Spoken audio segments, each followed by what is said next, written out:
ఎందుకు తెచ్చుకున్నది రాష్ట్రాన్ని తెచ్చుకున్నది ప్రజా స్వయం పరిపాలనలో ప్రజా సమస్యలు తెలంగాణ ప్రజల సమస్యలు పరిష్కరించుకోవడానిక లేకపోతే రాష్ట్రం తెచ్చుకున్నది బిజినెస్ చేయడానికి?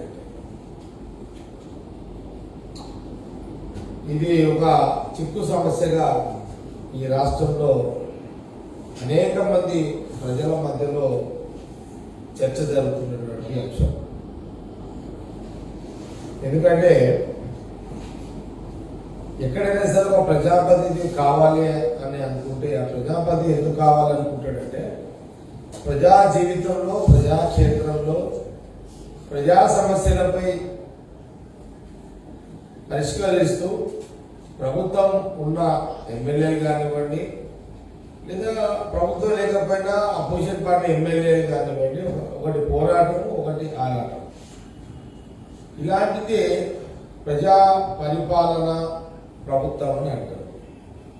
కానీ తెలంగాణ రాష్ట్రంలో ప్రజా పరిపాలన కంటే ఇదొక ఈ రాష్ట్రంలో బిజినెస్ పరిపాలనగా కొనసాగుతుంది అనేది చెప్పుకోక తప్పదు. ఈ మధ్యకాలంలో మనం చూస్తున్నాం రాజ్యసభలు కూడా. అసలు రాజ్యసభలో విలువలను తెలంగాణ రాష్ట్రం ఎంపిక ఆ విలువలను పోగొట్టింది. ఒక రాజ్యసభ ఎంపిక చేయడం అని అంటే ఏ పార్టీ అయినా ఒక రాజ్యసభ ఎంపిక చేస్తే అది ఒక పెద్దల సభ, ఒక అవగాహనతో ఒక ఆలోచనతో ప్రజా సమస్యల అవగాహనతో కూడుకున్నటువంటి వ్యక్తులే జనరల్గా రాజ్యసభలో ఎంపిక చేసి రాజ్యసభలో మాట్లాడిస్తుంటారు. కానీ ఈ మధ్యకాలంలో TRS party TRS government Rajya Sabha ఎంపికలు 3 సెలక్షన్ క్యాండిడేట్లను డిక్లేర్ చేయడం జరిగింది. ప్రధానంగా అందులో ఇద్దరిని పక్కకు పెడితే ఒక వ్యక్తి అయితే ఏదైతే హెట్రో సంబంధించిన యాజమాని పార్థసారథి ఎవరైతే ఉన్నారో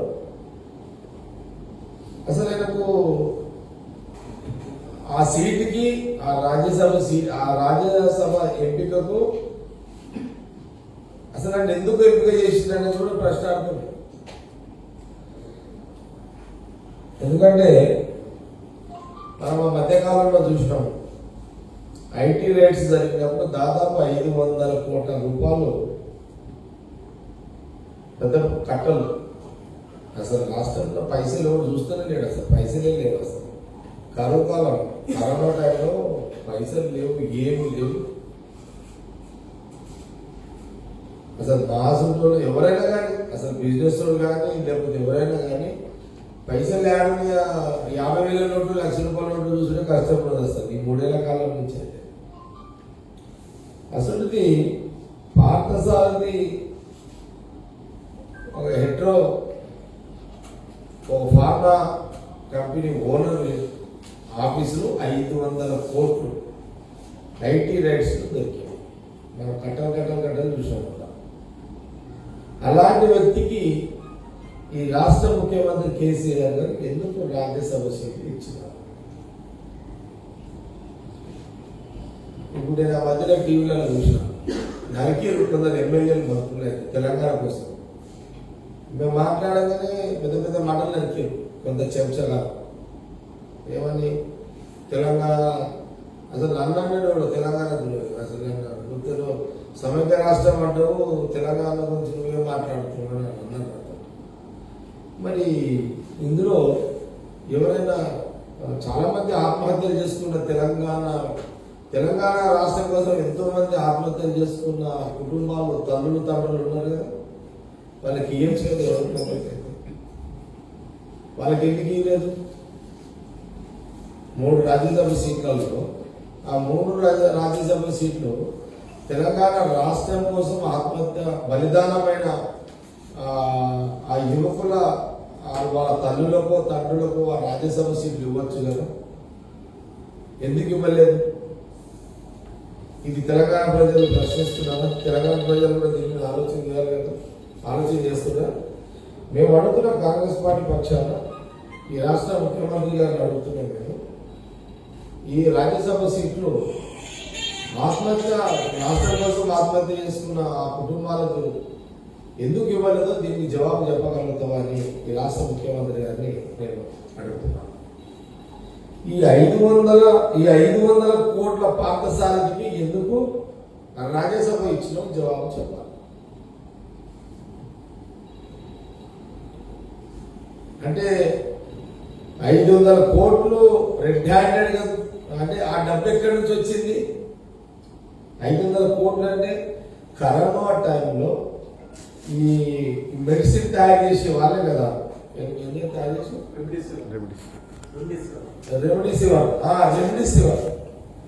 రెమిడిసివర్ ఇంజక్షన్ లో అదే అది అయిపోయినాకనే కదా ఇదంతా జరిగింది. ఇదంతా కూడా జరిగింది అదే టైంలో కదా.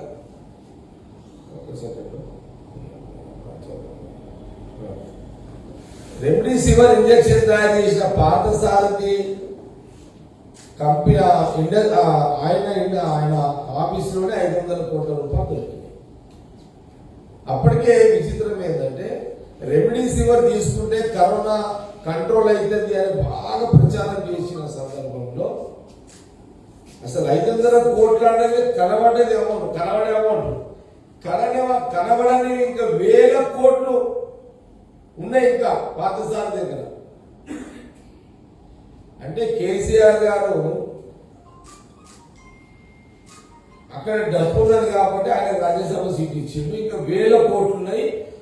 ఆ రెమిడిసివర్ మీద సంపాదించిన పార్థసారథి ఇంకా 1000 కోట్లు వచ్చే ఎలక్షన్ లో కాంగ్రెస్ ఓడగొట్టడానికి పార్థసారథి ఆ 1000 కోటీశ్వరుడైన పార్థసారథిని రాజ్యసభగా ఎంపిక చేసినట్టుగా భావించవచ్చు.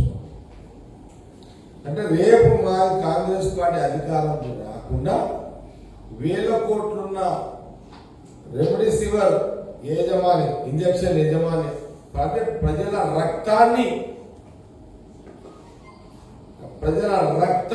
తాగి రక్తాన్ని పీల్చి ఆ సొమ్ము దాచిపెట్టి నా వ్యక్తికి నువ్వు రాజ్యసభ సీట్ ఇచ్చావు. ఇంత అన్యాయం, ఇంత దుర్మార్గం. దట్ మళ్ళా ఏ పైసలతో కాంగ్రెస్ పార్టీ అధికారం రాకుండా ఈ ప్రయత్నం. మరి ఎందుకు ఈ రాష్ట్రంలో మనం ఎందుకు నేర్చుకున్నాం? ఈ రాష్ట్రం ఎందుకు నేర్చుకున్నాం? విఆర్ఓలు రోడ్ల పడి తిరుగుతున్నాం, కానిస్టేబుల్ వాళ్ళెవరో పాపం గాంధీ భవన్కి వచ్చిన మన డీజీ బాంబ్స్ అటాక్ చేస్తే వాళ్ళ 2 ఏళ్ళ భయం మళ్ళా ఏజ్ పెంచారు. అసలు ఎవరు సంతృప్తిగా తెలంగాణ రాష్ట్రంలో ప్రజలు జీవిస్తున్నారు, రైతులు జీవిస్తున్నారు. వర్షాలు పడితే వడ్లన్నీ వానకు కొట్టుకోకపోతే ఆ గింజలు ఎందుకు పనికి రాకపోతే అలాంటి రైతులు ఆదుకునే పరిస్థితి ఈ టీఆర్ఎస్ ప్రభుత్వం. కేసీఆర్ పరిపాలన అట్లున్నది. ఎంతసేపు రాజకీయం. ఇప్పుడు రాజకీయం అంటే జ్ఞాపకం వచ్చింది. ఇప్పుడు కేసీఆర్ ఏమో ఢిల్లీ పోయాడు, మోడీ గారేమో హైదరాబాద్కి వస్తున్నారు. ఇదేం రాజకీయం అర్థమవుతుంది కదా సార్? ఇదేం అండర్స్టాండింగ్ రాజకీయం అర్థమవుతుంది. నేను తెలివి వచ్చిన కానీ చూస్తున్నా. నేను రాజకీయాలు లేనప్పుడు చిన్న పిల్లగాడు అంటే నేను ఎప్పుడు చూస్తున్నా అంటే నేను ఇంటర్వ్యూ చేస్తున్నా, ఇంటర్వ్యూ చూస్తున్నా.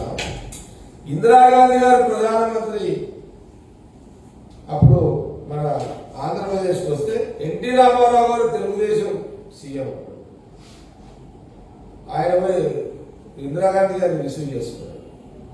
నేను చూసిన కాడికైతే ఇక్కడికి ఎవరు ప్రధానమంత్రి వచ్చినా ఇక్కడ అపోజిషన్ పార్టీ సీఎం ఎవరున్నా పోయి రిసీవ్ చేసుకుంటారు ప్రధానమంత్రి గారు.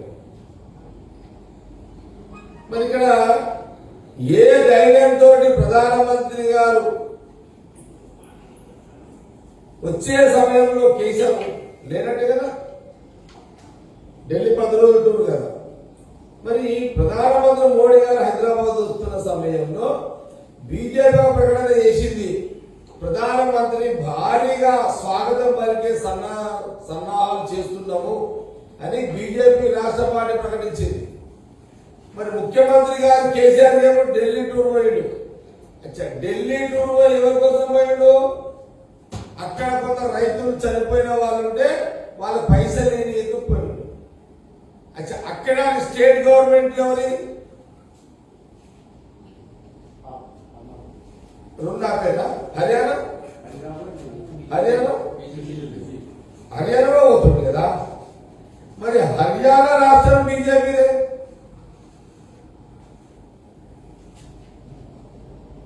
మరి ఇక్కడున్న రైతుల రూపాయి ఇక్కడున్న రైతుల దగ్గర పోతున్నాడు. మరి అర్థండి,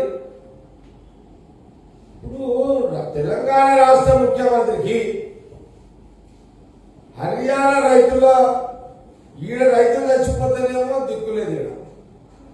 మరి హర్యానా రైతులు ఓకే సంతోషమే, మన రైతులకు ఇచ్చి ఆ రైతులకు ఇస్తే అందరం కాదనడం మనం.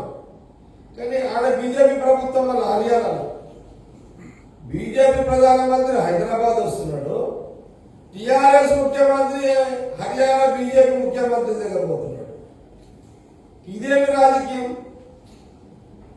మరి ఇదే టైంలో స్టేట్ బీజేపీ కమిటీ ఈయన సన్నాహాలు చేస్తున్నది. అంటే ఎంత నీచమైన రాజకీయం అంటే, ఈ రాజకీయ పార్టీలు, ఈ రెండు పార్టీలు ప్రజల కష్టాలను గాడుపులో వదిలేసేసి వాళ్ళ కుర్చీలను ఎట్లా కాపాడుకోవాలి, ఈ ముఖ్యమంత్రి కేసీఆర్ కుర్చీ ఎట్లా కాపాడుకోవాలి, అసలు ఈ దేశంలో రాష్ట్రంలో కాంగ్రెస్ పార్టీ లేకుండా ఎట్లా చేయాలి, కేంద్రంలో రాష్ట్రంలో ఎట్లా బీజేపీ బాగా చేసుకోవాలి, ఇంత దుర్మార్గమైన ఒక రాజకీయ ఆలోచనతో ఇది చేస్తున్నారు. ఇంకో మాట ఇంట్లో ఆడినాక మీరు ప్రశ్నలు అడిగారు. ఇంకో మాట విచిత్రం ఏంటంటే, వీళ్ళు నేనంటా ఒకటే మాట్లాడు, ఒక మాట నా అనుమానం చెప్తున్నా, ఆలోచన చేయండి. ప్రధానమంత్రి పర్మిషన్ తోటే కేసీఆర్ ఈ రాష్ట్రంలో లేకుండా హర్యానా రాష్ట్రం పోయింది. 100% అండర్స్టాండింగ్ పాలిటిక్స్. మోడీ గారు, కేసీఆర్ గారు, ఇది understanding politics. TRS party, BJP party, అంతర్గతంగా ఎంఐఎం పార్టీ, ఈ మూడు పార్టీలు అండర్స్టాండింగ్ పాలిటిక్స్. ఈ యొక్క మూడు పార్టీల యొక్క ముఖ్య ఉద్దేశం ఈ దేశంలో, ఈ రాష్ట్రంలో కాంగ్రెస్ పార్టీ ఉనికి లేకుండా కాంగ్రెస్ పార్టీ రాజకీయంగా తొక్కేసే ఒక ప్రక్రియను ఈ మూడు పార్టీలు కొనసాగిస్తున్నాయి. మీరు చూడండి, మొన్నటిదాకా భౌ అని ఒళ్ళుకుంటా కూర్చున్నాం. మొన్నటిదాకా బండి సంజయ్ అన్నాడు, జైల్లో పెడతా, కేసీఆర్ని జైల్లో పెడతా అని చెప్పి ఆ శిశుపాలను 100 తప్పులు అన్నాడు. 100 తప్పులు మాట్లాడి తప్పులు చేసి ఉంటారు. ఇప్పుడు బండి సంజయ్ 100 అంటే అనుకుంటా 200 సార్లు అంటాడు. నేను బండి సంజయ్ బీజేపీ ప్రెసిడెంట్ గా అడుగుతున్నా, 200 సార్లు అన్నాడు కేసీఆర్ జైల్లో పెడతా అని చెప్పి. నీ చెంప మీద పడితే కూడా నీకు పౌరుషం రాలేదు.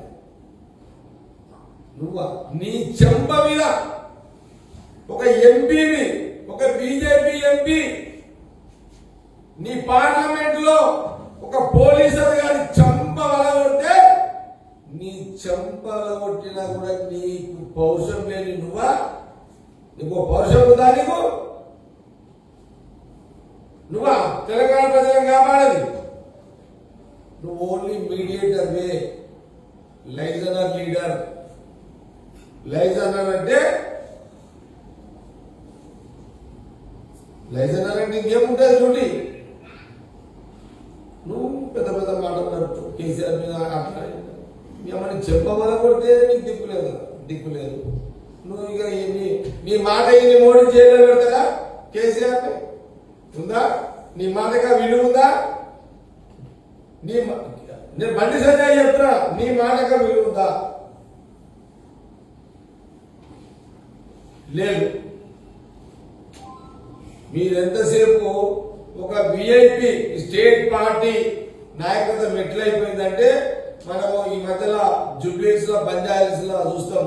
విఐపి ఇంట్లో అవి ఏమంటారని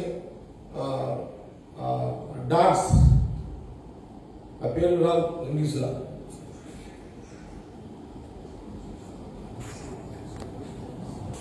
లోపలికి ఓనర్ వస్తాడు, రాగానే ఓనర్ బంద్ అయితే.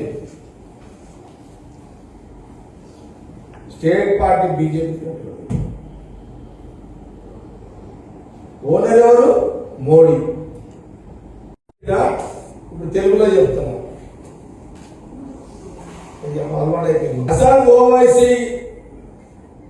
Owaisi Hyderabad parliament MIM party అధ్యక్షుడు ఏమంటుందంటే, నువ్వు రాహుల్ గాంధీ గారిని వేరే పార్లమెంట్ లో మన హైదరాబాద్ పార్లమెంట్ లో నిలబడి అంటున్నావు కదా. నేను అంటున్నా రాహుల్ గాంధీ నాకెందుకు, నేనే నిలబడతాను హైదరాబాద్ పార్లమెంట్ లో. నేను సోనియా గాంధీ గారికి, రాహుల్ గాంధీ గారికి లెటర్ రాసిస్తా, ఖచ్చితంగా టికెట్ ఇవ్వమని అడుగుతా. సంగారెడ్డి మా వాళ్ళకి ఎవరికైనా వదిలేస్తా ఎమ్మెల్యే టికెట్. ఎంపీకి నేను హైదరాబాద్ లో నిలబడతా. ఖచ్చితంగా నాకు విశ్వాసం, ఎవరైనా పోటీ ఎందుకు చేస్తాం, గెలుస్తామనే పోటీ చేస్తాం. నేను ఇదే అసాద్ ఓవైసీని హైదరాబాద్ పార్లమెంట్ టికెట్ తీసుకొని పార్టీ ఆలోచిస్తే తీసుకొని నిలబడి అతను ఓడగొట్టడానికి 100% నేను ప్రయత్నం చేసి సక్సెస్ అవుతాను. ఎందుకంటే ఆ వ్యతిరేకత ఉన్నది మైనార్టీలకు, అక్కడ ఉన్న ముస్లింలకు అసలు ఓవైసీ మీద వ్యతిరేకత ఉన్నది. వాళ్ళంటే భయపడుతున్నారు ఓల్డ్ సిటీలో. ఎందుకంటే వాళ్ళు రౌడీజం చేస్తారు, వాళ్ళు గుండాగిరి చేస్తారు. నేను కూడా తయారు. గతంలో అన్ని పార్టీలు కలిసి ఒక అభ్యర్థిని పెట్టారు. జగ్గారెడ్డి పార్లమెంట్, హైదరాబాద్ పార్లమెంట్ పెట్టి చూడండి, నువ్వు చూడు ఎట్లుంటుందో చూడండి. ఇదే ముస్లింలు ఓవర్ సిటీ ముస్లింలు నాకు సపోర్ట్ ఇస్తారు. ఇక అది పోయిందిగా, ఇప్పుడు సవాలే 0.0 అసలు అభివృద్ధి లేదా. మురికి కాలువలు, మురికి గల్లీలు ఓల్డ్ సిటీలో. అందుకే ఇంకో ప్రశ్న అడిగారు, అదే కదా. ఇప్పుడు నువ్వు రాహుల్ గాంధీ, నేను రెడీ అవుతుంది హైదరాబాద్ పార్లమెంటు అసద్ మీద నేను పోటీ చేస్తా. నేను ఇంకో మాట్లాడుతున్నాను, నువ్వు రాహుల్ గాంధీ అడిగే ముందు నీకు దమ్ముందా వేరే పార్లమెంట్ మీద వచ్చి గెలిచే దమ్ముందా? ఇంకో పార్లమెంట్కి వస్తావా? నీ ఇష్టంగా ఈ తెలంగాణ రాష్ట్రంలో ఇంకేదైనా పార్లమెంట్కి పోయి అసద్ ఓవైసీ పోటీ చేసే దమ్మున్నదా? నేను